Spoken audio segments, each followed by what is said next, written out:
Okie dokie. Good evening, everybody. Thank you very much for joining us. Can I just, first of all, before we get started, double check that you can all hear me okay? The best way to do that would be just to type an okay or a thumbs up in the chat box, which should be available on your toolbar. Fantastic, it's flashing already. Excellent. Thank you very much. Okie dokie. Well, my name is Catherine McWilliam and I work with DTA Scotland. You'll be glad to hear I am not your presenter for the evening. I am just the IT specialist, I suppose, who's going to be on hand. Shortly, I'm going to hand over to Sheila Hobbs, who's going to take you through a PowerPoint presentation. At any point, you guys can come in and ask questions using your Q&A box that's on your toolbar, and we'll be able to take those and field them. But please be aware the presentation will last between kind of 20 minutes and half an hour, and then there will be space for questions at the end and a bit of a discussion. So we'd be really keen for anybody with any thoughts, comments and questions to hang around and share those with us at the end. I am going to turn the video off when I hand over to Sheila, just so that everybody is completely focused on the presentation. And any questions or queries, please make use of your chat box or your Q&A box, and we will keep an eye on those from this end. So without further ado, I will hand you over to Sheila. Well, thank you and good evening. Thank you for attending this webinar. I hope you will bear with me because this is the first time I've ever done a presentation to a laptop. So it's a very new experience for me and I hope you can all hear me. If I do speak at all too fast or too quiet, then please do use the chat box to let us know. I'm very pleased that COSS has asked me to prepare a guide for them for how communities can be involved in the planning journey. At the end of this webinar, we will be producing the guide, or it will be available shortly online, and all your participants will be sent a copy of it by email. I've got 30 years experience as a chartered town planner. I've worked in most sectors for local planning authorities, planning consultancies. I have my own planning consultancy and I've worked in the third sector, including advising COSS on planning issues. And I've had the full range of clients from private individuals, local authorities, government agencies, developers and corporate businesses. And my projects have involved all different types of land use, things relating to residential, retail, student housing, employment land, health, hospitals, leisure and business. So I've got a wide range of experience. I have to say I don't have all the answers, but what my experience has led me to, along the way to being able to find different strategies to provide solutions to the problems that clients experience through the planning process. I do know that as communities, you become involved in planning and you do have a lot of those issues. So that's really what the webinar today and the guide is to try to help you through what can often be quite a quagmire of planning. And if you just bear with me, the presentation is just working, right? I have to say the views that I express today are my own. They're not necessarily those of the consultancy. And whilst I'm prepared to answer questions that you have today, they will have to be of a general nature. I'll not be able to get involved in anything site specific. However, what I am hoping that I can do is to guide you along the planning journey in what I call 10 easy junctions. Things that I think that you should think of as I'm talking is that the only constant in life is change. So development is important, things have to change. And what I'm hoping is to provide you with ideas to think how you can actually be actively engaged in that change rather than perhaps presenting obstacles. It's necessary, I think, to think strategically and creatively, broaden your horizons, look beyond what you actually think you may want, because the answer is often down a different path, down a different route. You can get to the same result, but through creative thinking, you can achieve either a better result, something that gives better positive results, or you can get through things more smoothly. Going along the planning process, you will always have pitfalls, there'll be diversions, you can really take shortcuts.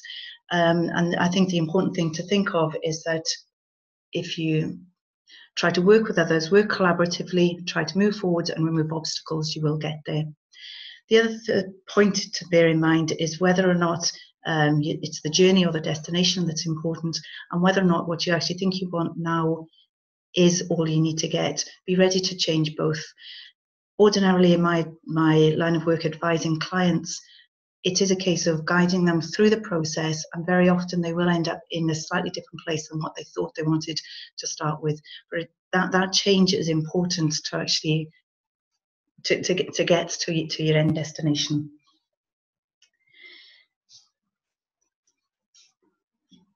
Just as an introduction to planning, there's no absolute rights or wrongs. There's just very many shades of grey. The reason being is that different people place different importance on different matters at any one time.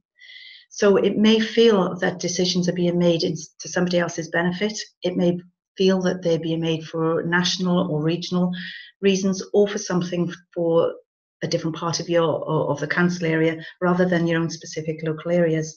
But it is important to realise that there are a number of issues that have to be considered, and ordinarily the best result, the right result, is a balance between all the different interests that are involved. What I'm hoping that you're coming out today with is an idea of a means to try to tip the balance in your favour, to get you to see that your needs are seen and that they are considered as part of the development equation. Advice I give, or the information I give today, is based on the planning process as it is at the moment. As I've said earlier, the only constant in life is change, and the planning process is going through that process of change at the moment. The Scottish Government, as you may be aware, is currently in the process of reviewing the planning process. So changes are going to happen. At this moment in time, we don't exactly know what's going to be involved. A planning bill is expected to be issued this winter. It is likely that will change the way in which communities can be involved in planning, but we will just really have to wait and see at this moment in time. But I'm sure if it does change in any substantive ways, then COSS will bring that to your attention. And if you find this webinar useful, maybe another one can be introduced to go through those changes. Can I just comment on that point, Sheila, and ask, will communities get priority here? Do you know? Priority in the planning process? No, I don't necessarily think that they'll get priority in any shape or form. Every participant in the planning process is an important part of that. They're all equal stakeholders. But I think what the Scottish Government is trying to do is to either make it easier for communities to be involved, or to enhance their role, perhaps. It's really not clear at this moment in time how that will be involved. They may go down the route to similar routes to in England, where communities can get together and have a local neighbourhood plan that forms part of the planning, the formal planning process, that can identify what they want and what they don't want to happen in an area, and that can be part of a consideration for planning applications. It's possible that something like that might happen, but at this moment in time, we're really waiting for the detail before we can really say for sure. That's really helpful. Thank you. Okay, thank you. So what I call is my junction 1. The first junction is land. Where are we? Throughout this presentation and throughout the guide, I refer to land as involving anything. It can be underdeveloped or vacant land, open space, landscaped lands, buildings, part of buildings, buildings with hard standing, buildings without. In a planning context, it's the generic word is land. So if you'll forgive me, I'll just use land. I will mean buildings as well, if that's what your general concern and interest in planning is about. I know that finding land can be a major constraint. I have to say, it's not just for yourselves as communities. It is difficult for anybody to find land. It is an inelastic supply. There's a huge range of competing needs for land, whether or not it's housing, employment, education, health, retail, community uses. Even for housing, it's the type of housing. Is it for owner-occupied? Is it for rented? Is it for market affordable housing, small, large households? So there's a huge load of competing interests. In finding land, there are major constraints, such as, and I'm sure many of you are aware of these, and you could probably tell me more than I've listed, but there's things like land ownership, there's competition, whether or not you're trying to seek the ownership of a parcel of land that there's a developer who's also interested. Some buildings are in use, some are vacant, some are in the wrong use as far as you're concerned. Size may be important. Is something you're looking at too big or too small? And there are conditions on land which make them undevelopable or appear to be undevelopable, such as contamination, flooding or drainage. It's rare, in my experience, that these constraints cannot be overcome. There just needs to be ways and means of looking at how you do it. And that's what I've said about broadening your requirements. It is sometimes possible that if you look beyond your actual area that you're particularly interested in at the moment, you might find another piece of land which does suit. It might be that you can bring some other piece of land into your area in some way. I've said ignore land ownership. And many clients that I've worked with have had a piece of land that they want to develop that is perhaps just too small. It can't be accessed. If you look slightly beyond it, there's generally a way forward. That there might be a large wall in the way, it can come down. That there might be some sort of stream, it could be used as part of the open space. So I would say take off your blinkers and look at things in a very general way to begin with before you start narrowing down your options, and you might just find something available. In terms of sources, walk about your area is one of the best ways. Use Google Maps or something similar.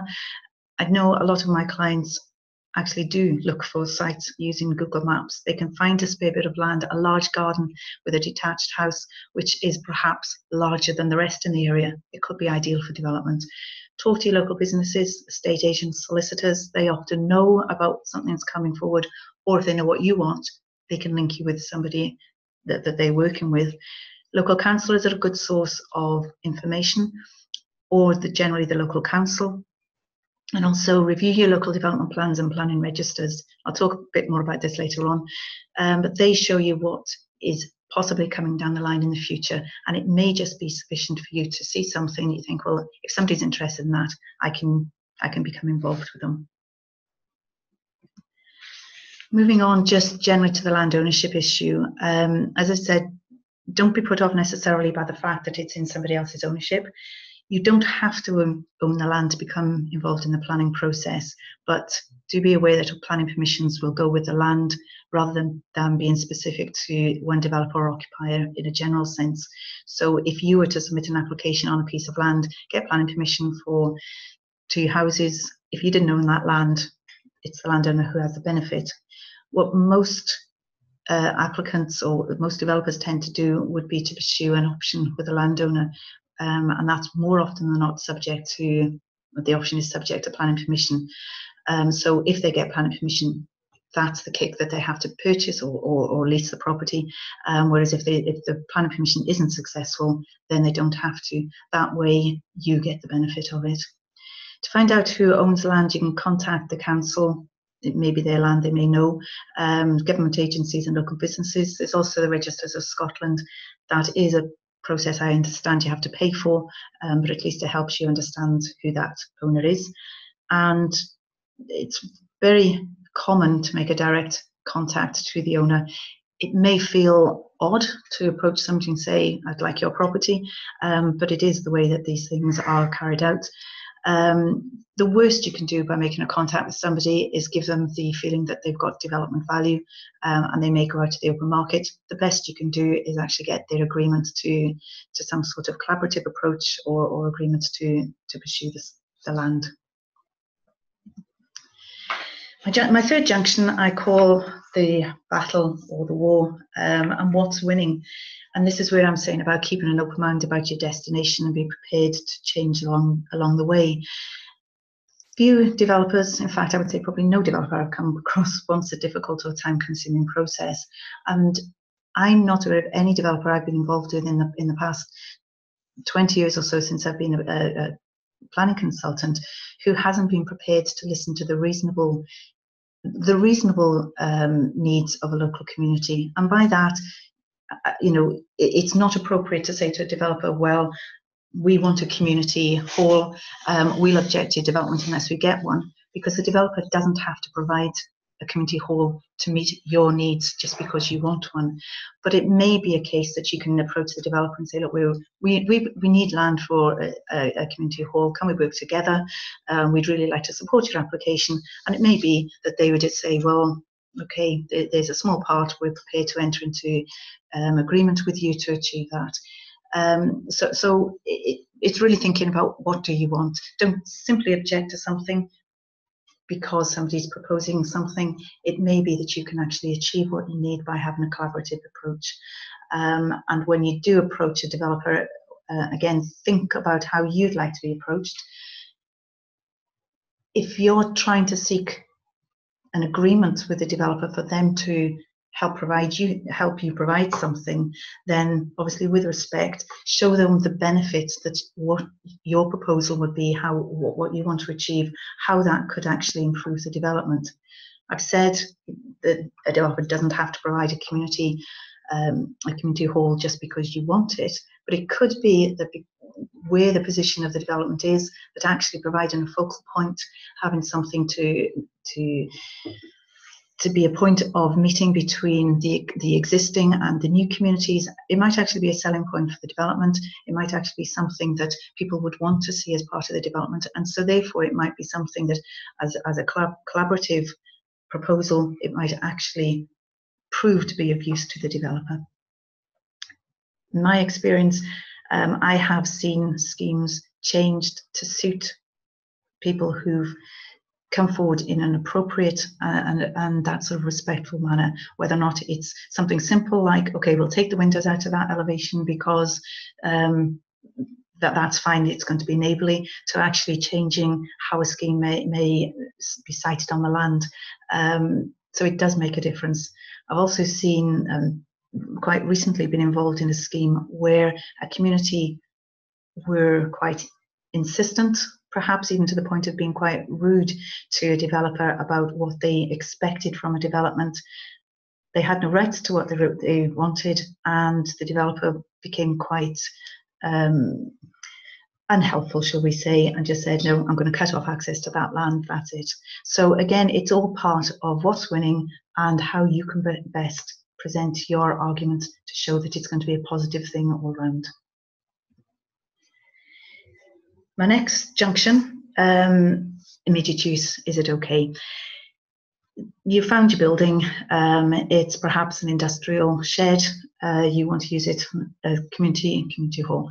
If you forgive me for using this example all the way through, but it's something just perhaps is to illustrate what I'm saying.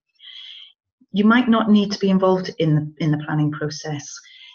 A large part of whether or not something requires you to be involved is whether or not development is to occur, and that is dependent on either what use you're going to use it for and whether or not you're proposing physical development, as in, are you going to change what the building looks like.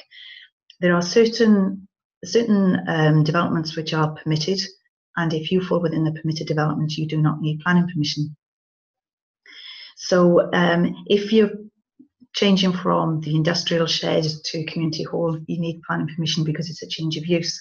If you're going to insert windows into the walls of the building, you need planning permission because that's physical development.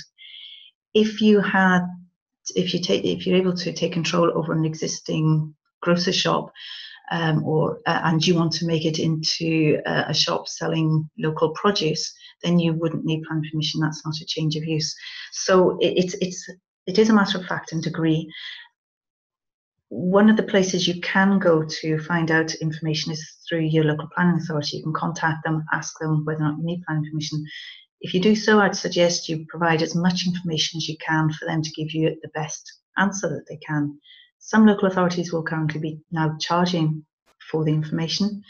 Some will require you to submit it as in the form of a planning application. It's not quite called that, but they will require that. Some you just simply won't be able to get hold of at the moment because their resources are quite constrained. There is a website, every local authority has what's called a planning portal, and I can actually, with Catherine's help, flip you to Edinburgh's website.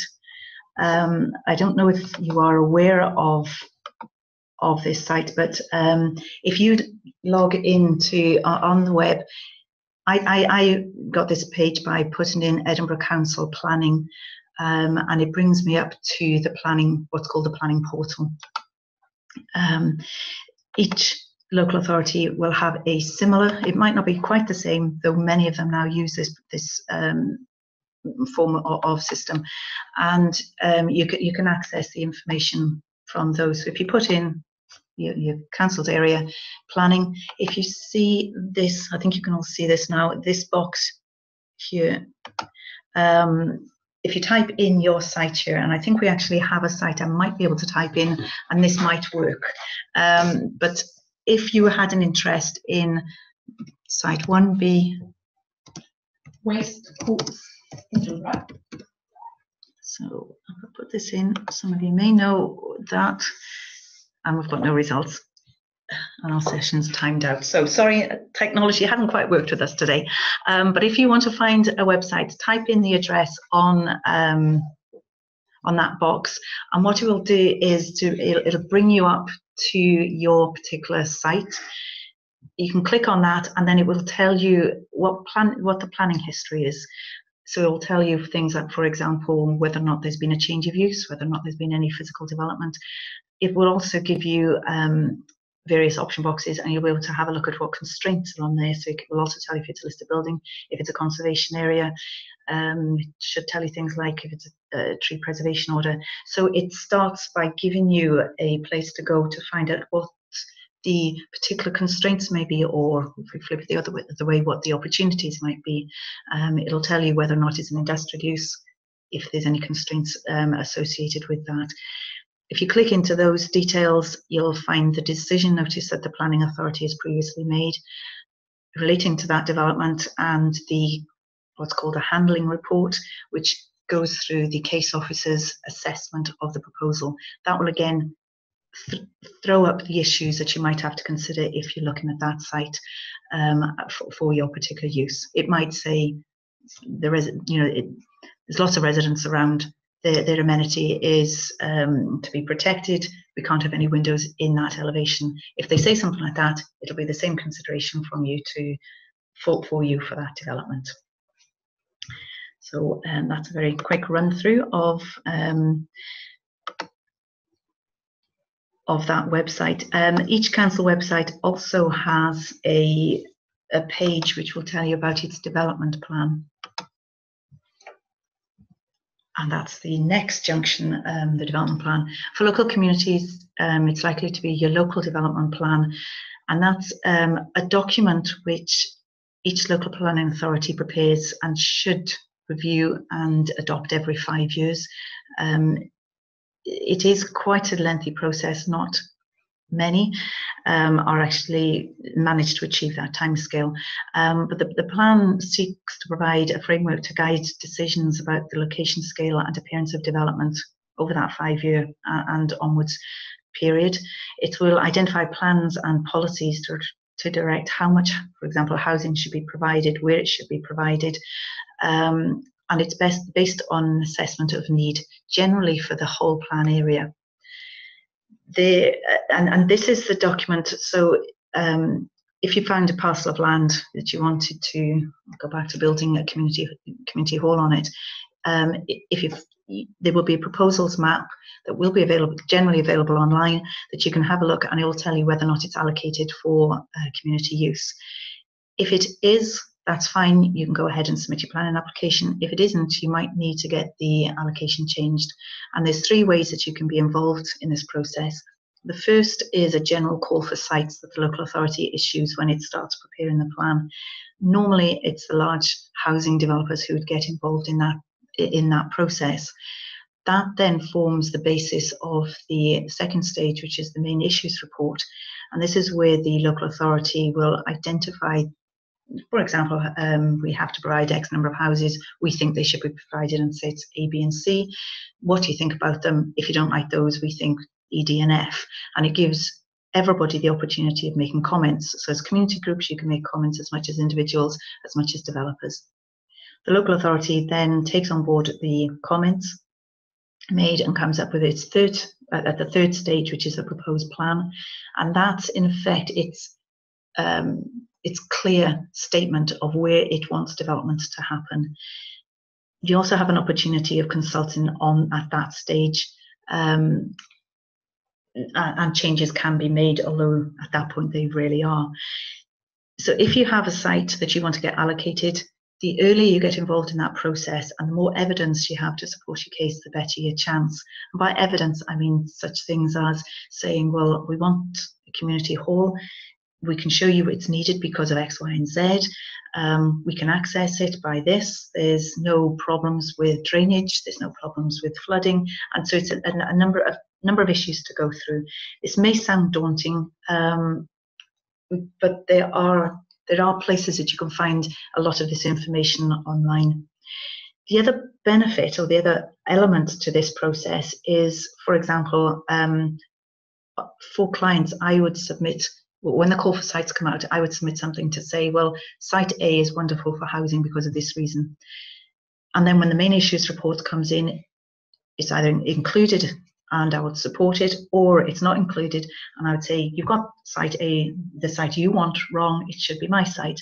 At this point, these submissions that we make become public, so and they're available online, so you can look to see what sites are coming forward, what people are promoting them, and again, that happens at the proposed plan. So though you may not be actually involved in promoting a site, you do have the opportunity at this stage to see, for example, developer A wants to develop that land for housing.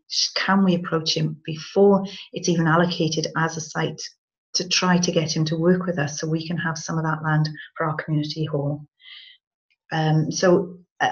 This links back to the first slide about how do you get your land. That's just another way of finding at an early stage who's involved. And if you get involved at that stage with the developer, there's strong chances that they will listen to you to try to see if they can work with you. If you can then say, well, we'll support you in that allocation for housing, and you could perhaps not support a different developer who, because as you know, all spare bits of land around your town, around your village are likely to be put forward by somebody. It can actually help the developer to know that they're going to get the support. It can help the councils decide which sites they're going to come forward with and actually propose in their plan because of the support that's there from the community. The last point just to make in relation to the development plan is that it has to be related to a land use. And I think this is where sometimes confusions come in with the more community-based plans, because it's land use. If, for example, you have insufficient doctors in your local surgery because your local surgery isn't big enough, the land use plan isn't actually where a local authority can say, but we're going to have more doctors in this surgery. As part of a new release of land, they can say you've got to provide healthcare facility, or you've got to provide land or buildings for healthcare facilities, but they can't, a development plan cannot require the doctors actually occupy the building. So that's just the difference, if that makes sense, to other community planning. Next junction, and I do apologise if I'm anywhere running over time. The next junction, junction 6, is do you need planning permission? If you do bear in mind that you then become a developer, as all other developers. You may have a benefit of a reduced planning fee, but other than that, you are going to change land, you're going to have an impact on other people. So if you think of situations where you've been the subject of an application that's been submitted, you've wanted to make comment, you've wanted to object, exactly the same can happen to you when you put in yours. So I know you represent communities, but I would suggest if you do require planning permission, consult with the wider community. That can be benefits because it can widen the interest in your proposal. It can also seek to get support, and you could change a proposal to take on board the concerns of those who've expressed them so that you have a smoother process through the planning system. It applies, as I say, to you as community groups as much as anybody else. The other point to consider in relation to submitting an application for planning permission is your current and longer term plans. and make sure the planning permission is flexible enough to cover you in the future. And that's another element of the sort of thinking long-term, thinking strategically. I've seen a number of cases where, by not thinking sufficiently long-term, developers or applicants have perhaps affected their proposals because the decision that they've got ends up not being the decision that they want. So really do think long and hard about what you want and what you might want in the future. You may be offered an industrial site with a car park, and you might think the car park is too big, we don't need it, you might not take it on board. But in the end, that car park area might have been required for an extension to the community hall, or indeed for a different use that might serve you in the community. So do think long term. The planning application process is not known for its speed. It can feel as if if you get congested, it can feel as if it will prevent your movement forward. I would suggest you get involved with the planning authority as much as you can at an early stage. They can help guide you through the process. As I've said, resources at the moment, pre-application consultations with all local authorities is not as prolific as it has been, but it is better to get the application right at the beginning rather than getting it in fast for speed. Do consult with local residents, with the businesses, and consider working with other applicants to achieve mutual results at the end of the process. Section 75's planning obligations, legal agreements, they are a well-known mechanism through the planning process and are often a process, I think, that communities feel, is this a means of us achieving a financial contribution for us to build something that we want for the community? I would have to express caution about how they can be used by a community through the planning process. They can only be used, should only be used to deal with the development that's being proposed. So they can't be used to make a developer pay for something that as a community you may want. There are 5 tests by law that a Section 75 has to meet. I've listed them as necessity, planning purpose, relationship to the proposed development, scale and type, and reasonableness. That all has to relate to the development. So if, for example, there's a housing scheme on the land near you, it's a big housing scheme, the developer is asked to provide financial contributions, it can only be for things which that development is to rectify something to do with that development. So it can be for affordable housing for that development, or generated by that development. It could be for roads infrastructure because of impacts that development may have on a road. It can be for the provision of community facilities, but only as much as that development generates the need for the community facilities. It can be for open space, but only to accommodate the needs of that development. So, for example, you may live in an area that is short on open space. That developer cannot be expected to provide open space to address your shortfall because you've got a shortfall. They can provide it to meet the requirements of that development. Having said that, there is no reason why you couldn't contact a developer to seek to reach agreement with that developer for something that would benefit your area. Again, it's all part of the negotiations and the collaborative working with the developer. There's no reason, for example, why if a developer has to provide 25% of its housing for affordable, why you as a community group couldn't be involved in the provision of that affordable housing and or take on board the running of that housing. So there are ways for you to be involved, but it isn't a simple case of, well, we'll get the developer to pay for things which we currently have a shortfall. Just as a brief case study, you may know the Ellen Castle Group in Ellen in Aberdeenshire. There's a castle and gardens in Ellen that apparently were in not a good state. About 10 years or so ago, the site around the castle was allocated for housing development, and at the end of the process, through collaboration between the Developers Council, the Community Council, and the Castle Group, the group has ended up owning important assets in the community, including some houses which they rent out. That was secured through the Section 75. So that's just to explain how it can work.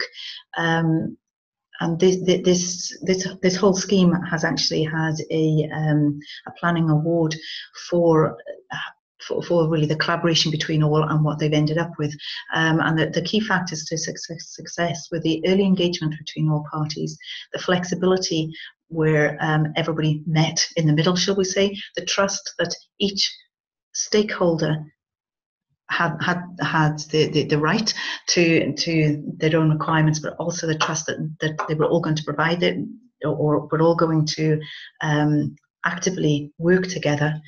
There was an acceptance of the limitations that could be provided. So whereas the developer couldn't provide all houses to the community group, neither could the community group take them all over. So obviously there was an understanding that everybody had to achieve their own requirements, collaborative working and leadership. So you can access, if you Google Ellen Castle Group in Ellen, there is a website which gives you information about how they've achieved it. That well-known call from the back of the car, are we there yet? We indeed nearly are. Just wanted to raise up, I've talked about planning in terms of planning applications, in terms of development, in terms of the development plan. Do bear in mind there are other consents that you might require if you are taking on a listed building. Works that affect the character of the listed building will require listed building consent. And it's actually an offence to carry out works that you require consent if you haven't got it, and that's internal and external. Normally, listed building consent and planning applications are submitted together, but if you're only doing internal works, you would only need listed building consent. You wouldn't need planning permission. So it's just something to bear in mind. If you're in a conservation area, then consent may be required for external works. It's rare to have permitted development rights in a conservation area, so just again bear those in mind. And if you want to do any tree work to trees that are covered by a tree preservation order or trees in a conservation area, again you'll require planning consent. Again, I would suggest you contact your local authority as probably the first place of act to discuss all these issues with them. Your other alternative could be to go to Planning Aid Scotland. They have a number of volunteers who can help advise you on how you get involved in the planning process, or you can instruct a planning consultant. My understanding is Planning Aid Scotland, it is volunteers, so it's obviously not paid, whereas consultancy, yes, you probably would have to pay. So we're at our final destination. You've got your planning permission.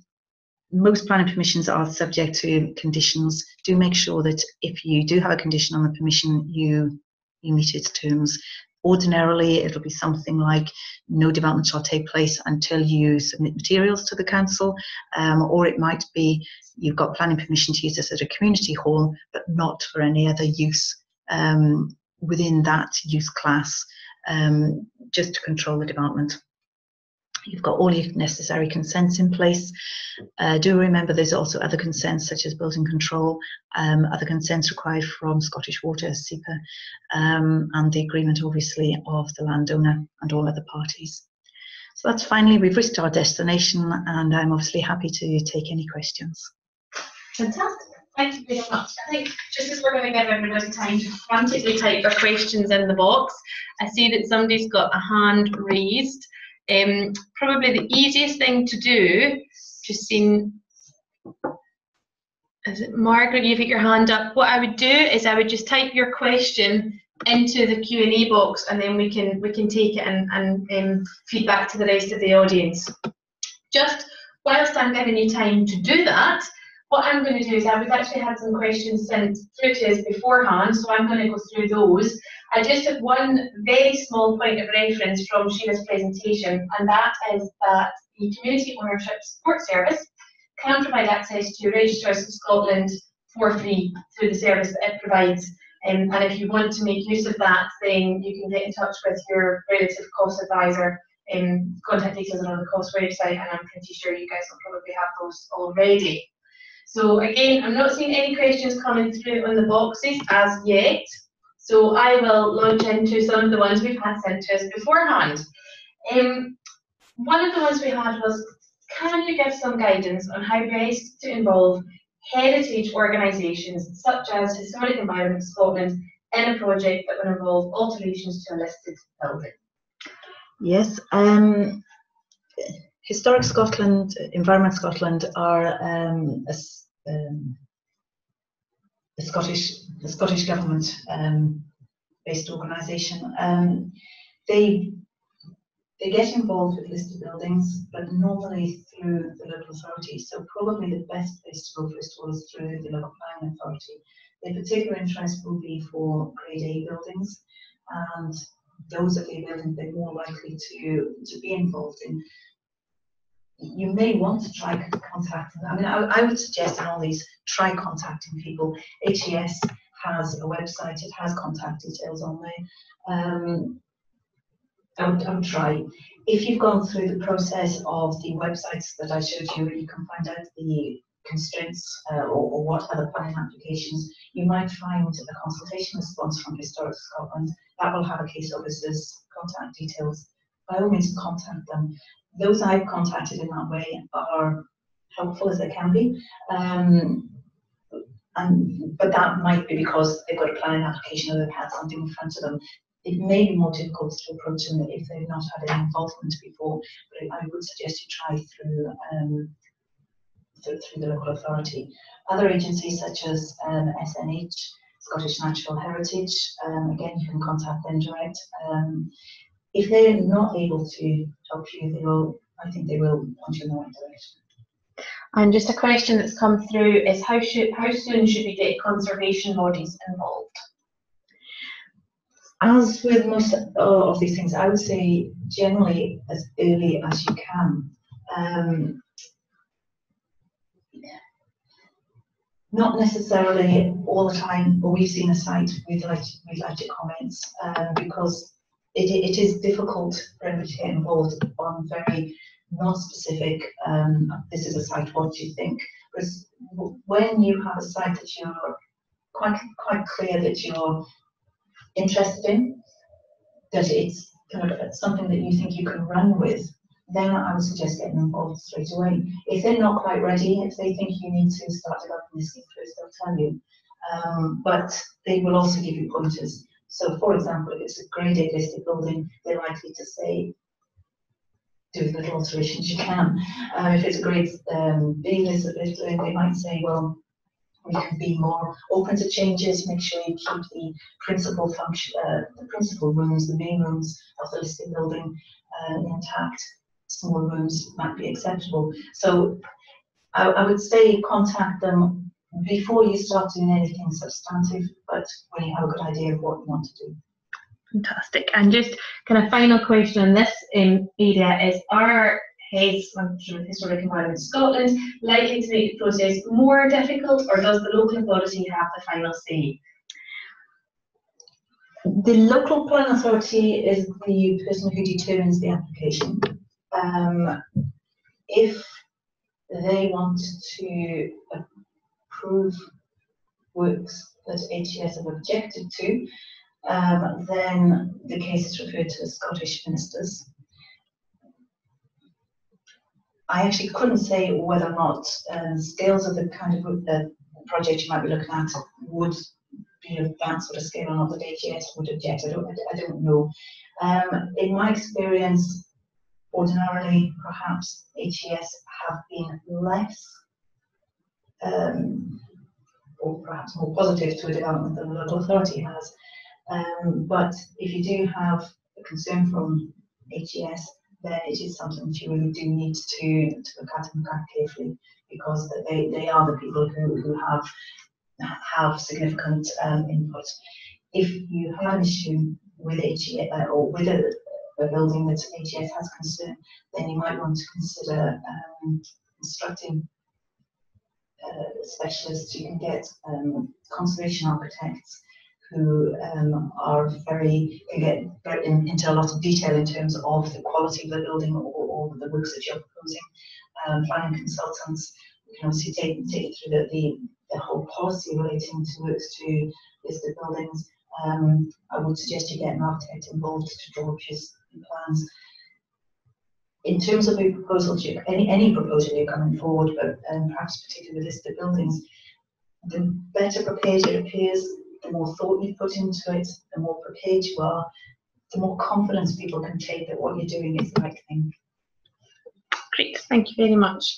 Another question that we've had through is what can be done to stop or influence the large-scale building of houses being bolted onto an existing community, particularly where there are no or limited community facilities? What can be done? The only thing that can be done to stop it is for the council to not allocate it or to not grant planning permission, and for I haven't talked about the appeal process, as I felt that was getting quite detailed, but there is an appeal process, which is again a separate body of the Scottish ministers. They can grant planning for something.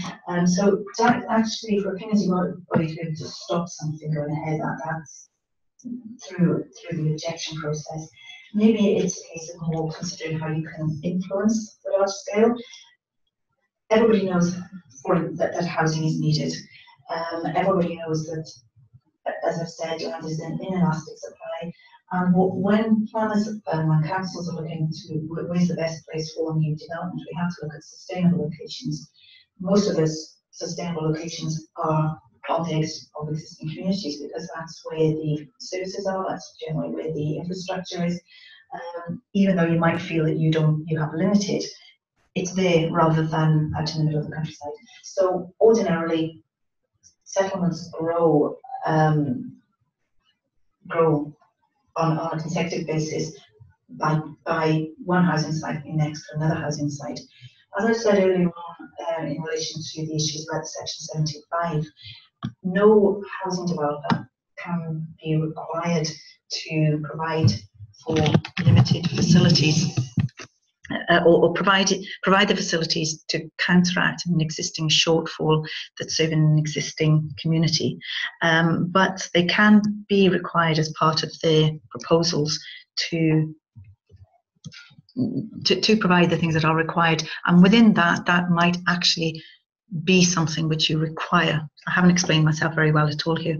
If I'm looking at for a new housing scheme, a developer might be required to provide a school. The school itself might not, that they need to provide might be more than the requirement for that particular scheme coming forward, but they wouldn't have to provide the whole school. There would be inputs from others. So you could, in a circumstance of this nature, perhaps seek agreement with the developer that part of the school site that they're allowing is big enough for a community facilities. You could perhaps seek with the planning authority that it's a dual use school and community facilities. So it's approaching the developer, approaching the council, explaining your requirements and trying to find out if there's a way through that you can achieve what everybody wants. Thank you very much. There's just another question that's come through on the chat, and basically I'm going to summarise it as quickly as I can. If local authority is pushing through developments not on the local development plan and isn't informing statutory consultees, where can the community go? Is there any options to raise concerns? I would say it's maybe without knowing full information, that is actually difficult for me to comment. But if you feel that you're not being given all the information, you could try contacting your councillors. I don't know from the question whether or not you feel it's your councillors who are pushing it through, or if it's the planners. A large part of this is what information can be made public and when. Not all local authorities make all information available prior to making the decision, and they don't have to. So it's difficult really for me to answer that one in detail, but I would suggest if you feel there is information that you'd benefit from, then contact the case officer in the first instance, contact your counsellors and go through to the developer. I'm assuming from what you said, there's a planning application in, and it might be something that the developer is actually not aware that you haven't seen and that you'd like to see, and might just provide you with a copy of it. Okay. And one final question. How can community groups become key consultees in development planning process? Community groups themselves aren't a statutory consultee. The Community Council is. The community groups themselves are not. What you can do, again, it does depend upon all different local authorities. I believe that they have it in process, but you can be involved in the development planning process. You can make your submission, and I'll say all local authorities that I've been involved in the development planning process will keep you up to date with what's happening in terms of the development plan. So when it issues its main issues report, it has notified me. When it's issued the proposed plan, it tells me. When it moves on through the various stages, it's just a very standard letter saying we've now done this, we've now done that. So I would suggest you contact your local authority, go through to the development planning section, and ask them to be included on the list. As far as I'm aware, as I say, that they have a list and they will add your name on. The other way to do it is to get in touch with your community council, who are a statutory consultee, and ask them to inform you as and when different things come on. Okay. And another just last question that's come through: accessing legal information for the land, for example, title deeds, burdens, etc. Are there options to access these? I'm afraid this is an issue. It's not a planning issue, so I don't know the answer to that. But that's perhaps something COSS can provide the information on. I mean, from the COSS service, it's Linda Gillespie from COSS. From the COSS service, we will provide them a search for the title deeds, and we'll do so at no cost. We also have a member of staff who works with us on a Wednesday who's a solicitor. So they will be able to interpret the search results and just make that available to community groups. Where there's maybe burdens on title or it's common good, there's likely to be other legal costs associated with that, and we would have to look at that on a case-by-case basis. Thank you very much, Linda. I think we are now coming very, very close to time. So unless there are any final burning questions, can I just thank you, Sheila, very much from DTAS and COSS for giving up your time to come and do that tonight. I've certainly learned a lot over the past hour. This webinar is going to be available as a recording for anybody that would like to download it and have it. We're also going to send out a copy of Sheila's presentation and any further information that we have to hand to pass on. One final wee thing from me is I always like to issue a quick evaluation just to find out how you found the webinar, if there's any topics you would like us to explore. So I'd be really grateful if you could take the time to fill that in when the link comes out. And just one final question from John. Linda's second name is Gillespie. Thank you very much, everyone, for joining us, and have a nice night. Okay, bye. Bye.